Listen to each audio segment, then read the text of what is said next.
আসসালামু আলাইকুম, আমি মোহাম্মদ রুবেল ইসলাম রানা কুড়িগ্রাম ম্যাথ স্কুলের পক্ষ থেকে আপনাকে জানাচ্ছি আন্তরিক অভিনন্দন ও শুভেচ্ছা।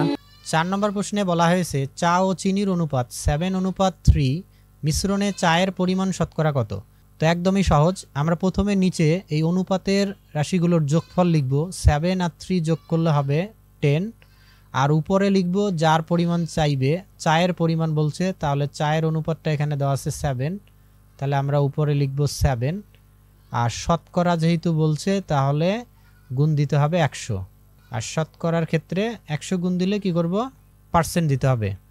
তো 10 দ্বারা 100কে কাটলে আমরা জানি 10 10 100 আর 7 10 70, তাহলে চায়ের পরিমাণ হলো 70% আর চিনি হলো 30%। তাহলে সঠিক উত্তর হবে ডি, 70%। আশা করি বুঝতে পারছেন। আল্লাহ হাফিজ। আসসালামু আলাইকুম।